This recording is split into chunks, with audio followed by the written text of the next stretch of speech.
Good day mga ka-airsoft. Ito na yung nakuha ko na hop-up chamber ng TTI. Ito po yan, TTI Airsoft. Yan TDC, napakaganda. Nakatry ko na rin siya. Napakaganda ng accuracy. Yan o, puro UAD. Pwede mo siya pilitin yan o gamit naman ng Allen range. Nakalock din siya dito.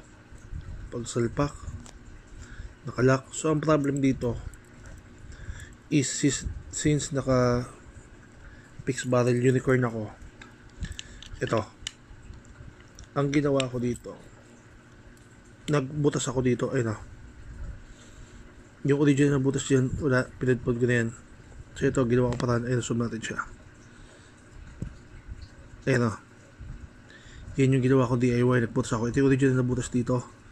So sa dating hop-up chamber ng TDC din ng unicorn, ito siya, dyan siya compatible kasi nagdalock siya dito. Yan o, dyan. Ayan, zoom out natin.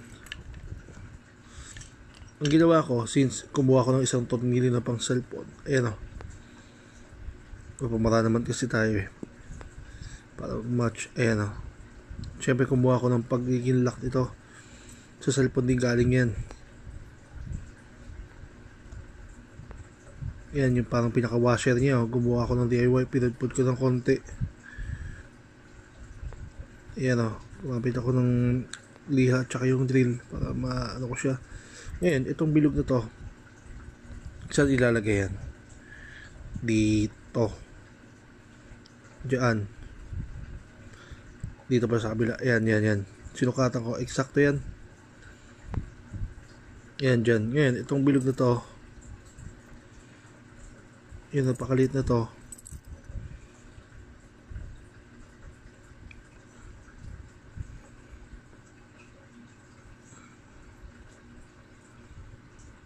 Ayan, eksakto yan, sukat na yun dyan. So balikin ko na siya, ilalagay ko na siya dito.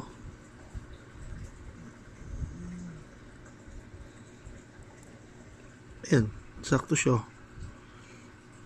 O diba, yan yung posisyon yan. Ngayon, pag nilagyan na siya dito ng tornilyo, ito tornilyo, papasok sa butas na yan, alam mo na yan. So isalpa ko siya, post ko saglit lang, pause. So ayan, itutulak ko lang siya dito, sakto na yan sa butas. Ayan, tulak natin siya dyan. Bali, ayan o,